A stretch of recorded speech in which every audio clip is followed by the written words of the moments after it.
Oke, pemirsa di segmen terakhir ini kita akan lebih memfokuskan membahas mengenai kalau kita berkaca di beberapa negara, misalnya di beberapa negara bagian Amerika Serikat, kemudian Thailand, Kanada itu kan sudah ada legalisasi ganja medis. Tapi seberapa besar peluang legalisasi ganja medis ini di Indonesia? Tapi sebelum kita bahas itu, saya mau ke Bu Santi dulu. Bu Santi tadi sudah mendengarkan apa yang disampaikan oleh Pak Arsul bahwa tengah dikaji atau akan dikaji oleh pihak DPR RI terkait dengan legalisasi ganja medis ini. Ada yang ingin disampaikan ke Pak Arsul? Mungkin Bu Santi?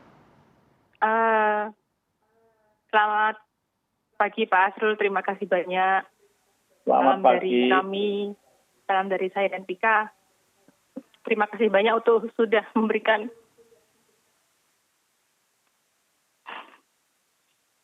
memberikan tanggapan yang positif buat kami. Karena ini sudah 2 tahun Pak, kita sudah 8 kali sidang. Jadi memang saya menunggu kabar bagus seperti ini. Pika pun dia konsumsi obat kejang bertahun-tahun.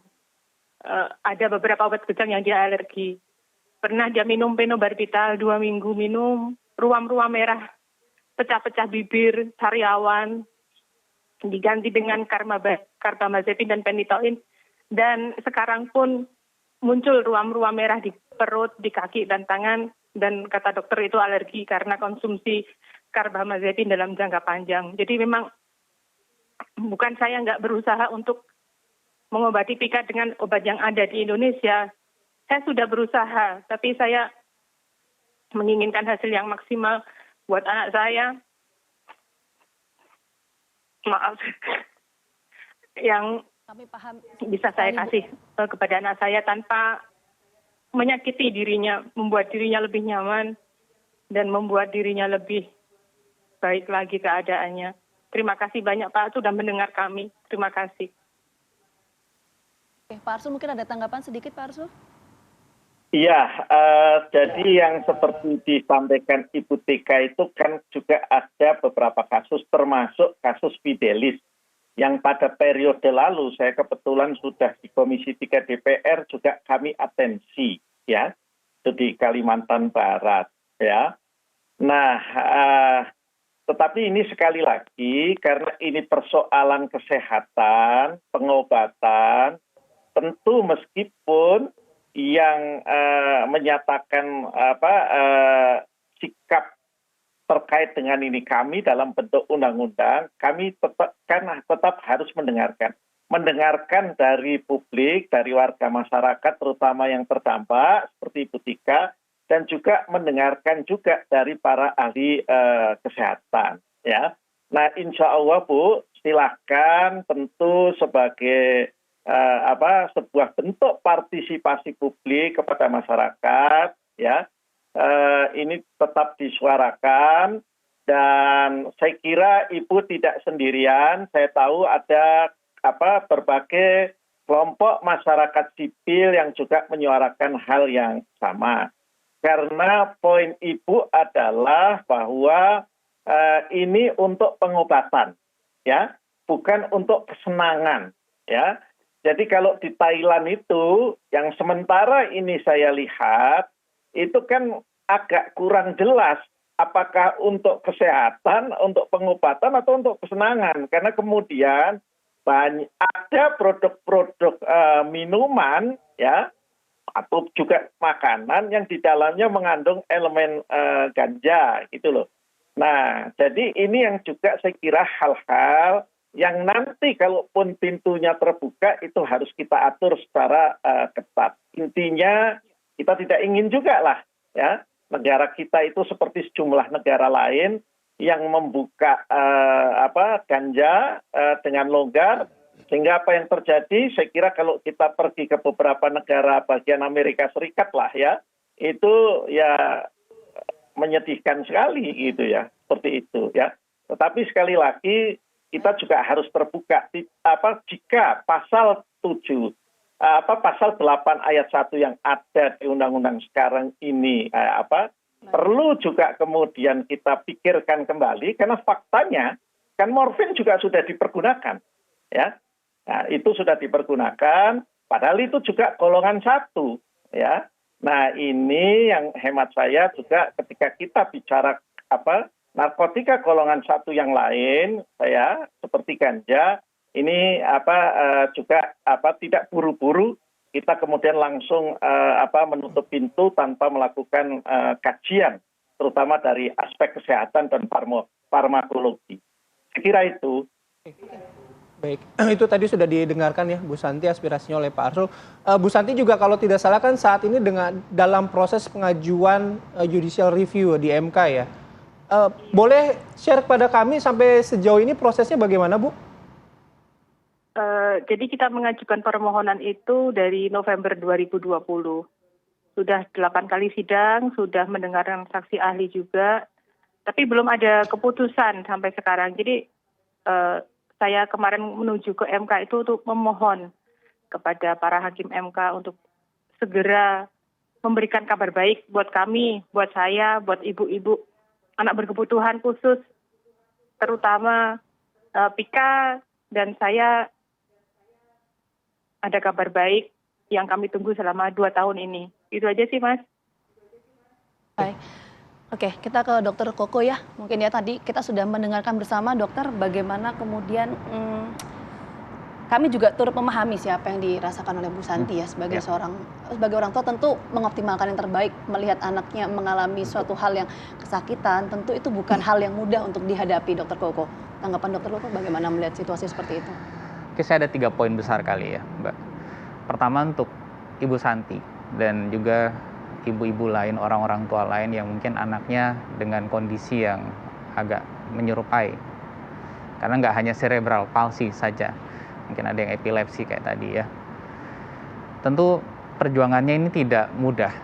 Mereka sudah berjuang lama, mungkin sebagian lelah, terus mencoba ngumpulin tenaga lagi dan lain-lain.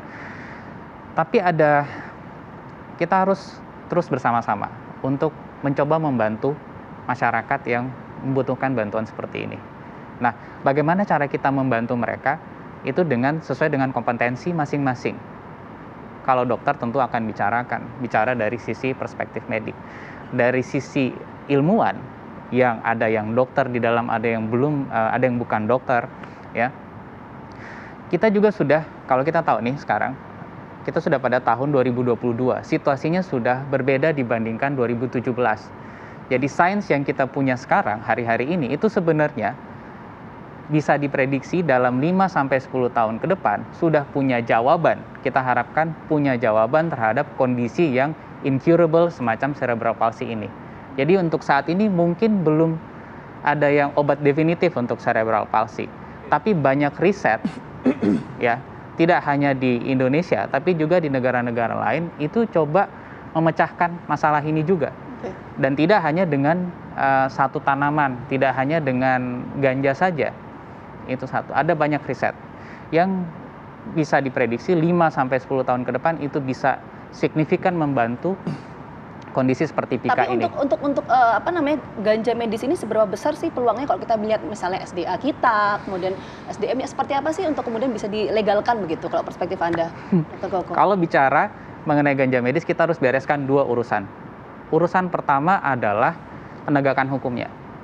Ya, tentu sisi aspek medis itu harus kita jadikan prioritas ya. Tapi di sisi lain kita tahu regulasinya sendiri belum membolehkan. Nah, jalan tengah sebenarnya dari situasi yang seperti ini itu adalah riset. Begitu misal ternyata dari pemerintah atau stakeholder yang berperan, yang berwenang di situ memberikan lampu hijau bukan untuk penggunaan masif, belum. Dia harus melalui pintu riset dulu, harus dibuktikan keamanannya dulu. Jangan sampai nanti hanya berbekal informasi, misal satu case di negara mana, satu case di negara mana, kemudian mau diimplementasikan ke Indonesia. Itu kita ada prinsip di dalam dunia kedokteran, yang paling penting, paling pertama adalah jangan sampai mencoba menolong tapi malah membahayakan orang tersebut. Jadi riset dulu yang harus dikedepankan ya untuk memastikan keamanannya ya. Keamanan dulu, kemudian dari riset itu juga kita akan lihat seberapa jauh sih efikasinya. Apa betul kabar-kabar yang beredar itu, apa benar dia efektif? Itu kan masih, karena studinya masih rendah. Jadi kalau di riset, dijalankan riset untuk mengkonduksi ini, untuk menjelaskan apa saja sih yang bermanfaat tidak hanya dari ganja, misal mungkin dari tanaman lain, karena Indonesia itu kaya banget ya. Kalau bicara sumber daya alam, kita biodiversitas nomor 1 dan sangat potensial untuk dikembangkan obat dari sana. Riset satu hal gitu ya. Tapi tadi juga kan Dokter Koko sudah mendengar apa saja treatment yang sudah didapatkan oleh Pika ya dari Bu Santi begitu. Nah, sembari menunggu keputusan dari MK, kemudian aspirasi sudah disampaikan ke Komisi 3 gitu. Apa yang bisa dilakukan oleh Bu Santi saat ini untuk kondisinya Pika? Saya pikir saya ingin ketemu sama Ibu Santi dan Pika. Oke, kalau gitu. Nanti dokter... Kalau beliau berkenan ya. Oke. Berkenan nggak Bu Santi langsung bertemu nanti dengan Dokter Koko? Monggo nanti kita bikin janji dulu biar bisa ketemuan. Mumpung saya di Jakarta. Oke. Nah, saya mau ke Dokter Koko satu. Saya penasaran Dokter Koko. Tadi kan waktu itu kan Bu Santi sempat bilang ya bahwa Bu Santi ini tahu soal ganja medis ini kan dari teman-temannya yang berada di luar negeri dan itu terbukti kan. Kemudian bisa seberapa signifikan bisa mengurangi meredakan rasa sakit yang dialami oleh para anak-anak mereka. Nah, apa sih yang kemudian membedakan kalau kita bicara tadi kan perlu riset juga ya. Apa yang kemudian membedakan misalnya efikasi atau efektivitas ganja medis ini misalnya di luar dengan di sini? Apa sih yang membedakan kalau dalam konteks medisnya ya? Kalau bicara efikasi kita tentu harus bicara risetnya udah jalan atau belum. Oke. Nah, saya sendiri belum menemukan riset yang signifikan bisa menjelaskan kepada kaum ilmuwan dan juga kepada masyarakat umum ya, seberapa jauh efikasi ini. Karena kalau bicara efikasi kita akan bicara uji klinis. Ada uji preklinis, uji klinis dan lain-lain. Dan apakah itu sudah dilakukan? Saya pikir belum. Jadi masih berupa report dan laporan awal.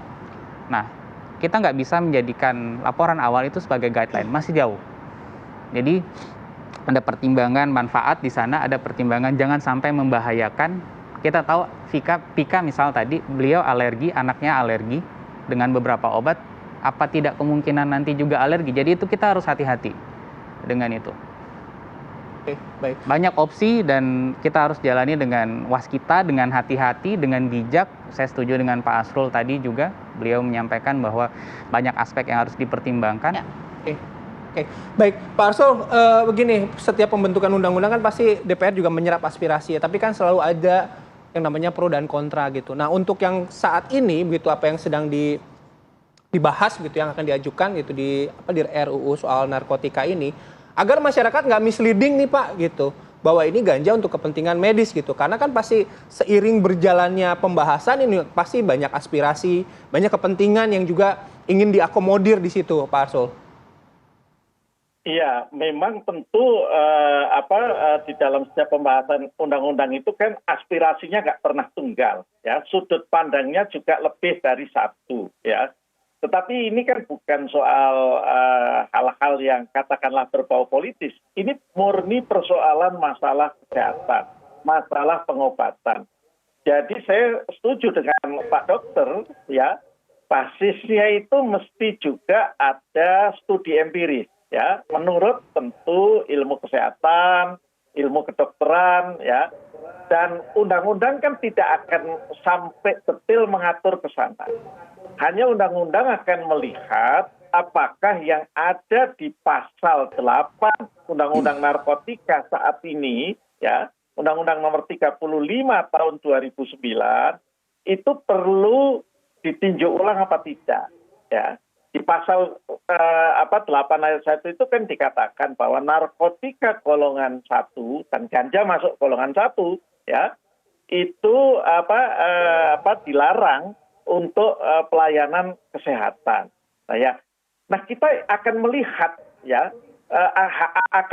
kalau misalnya kemudian kita lihat empirisnya, mungkin nanti dokter bisa lebih menjelaskan ya. Saat ini kan morfin digunakan. Padahal morfin juga narkotika golongan 1. Nah ini sebetulnya seperti apa mitigasinya ya kebetulan ya. Tetapi kita harus memberikan pesan yang clear, yang jelas kepada masyarakat bahwa Indonesia tidak akan melakukan legalisasi apalagi liberalisasi ganja di luar sekali lagi dengan ketentuan yang ketat untuk maksud-maksud pengobatan. Nah, ketentuan yang ketat itu termasuk nanti bagaimana studi empirisnya atas ganja sebagai pengobatan, ya, sebagai obat lah, Baik. seperti itu, ya, itu. Oke. Ya, tetapi yang saya ingin sampaikan, karena faktualnya dari sisi empiris, ya, ada kasus fidelis, ada kasus itu tadi itikat dan lain sebagainya. Nah, ini kan hal-hal yang secara empirik juga harus kita lihat. Kami tidak boleh juga kemudian menutup pintu sama sekali, ya, dengan posisi yang ada sekarang. Ya, itu. Oke. Baik. Baik, saya terakhir sedikit saja ke Bu Santi, ada yang ingin disampaikan Bu pagi hari ini, Bu? Kepada siapa, Mbak? Mas? Kepada Bapak. Pertama, saya berterima kasih kepada pemerintah yang sudah memberikan tanggapan yang sangat baik buat kami. Terima kasih kepada masyarakat yang sudah mendoakan kami. Terima kasih kepada Dr. Koko juga sudah memberikan masukan.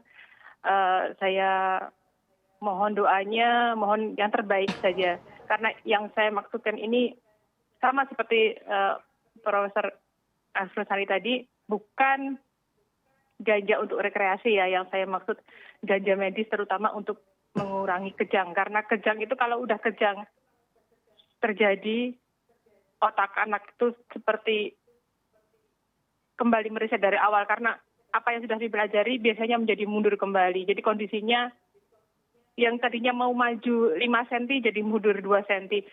Jadi saya mohon perhatiannya untuk kami. Terima kasih untuk dukungannya kepada kami. Terima kasih. Terima kasih. Baik, terima kasih Ibu Santi. Semoga segera ada kabar baik buat Bu Santi dan juga keluarga, terutama Amin. untuk Pika. Nanti kayak kasih nomornya Bu Santi ke Dokter Koko. Dokter Koko juga nanti boleh kontak Bu Santi langsung untuk berjanji pertemuannya berikutnya. Oke. Sekali lagi terima kasih Bu Santi, Pak Susani terima kasih, Dokter Koko terima kasih atas waktunya pagi hari ini. Kami jeda terlebih dahulu, masih ada beberapa informasi yang akan kami hadirkan sesaat lagi di Apa Kabar Indonesia Pagi.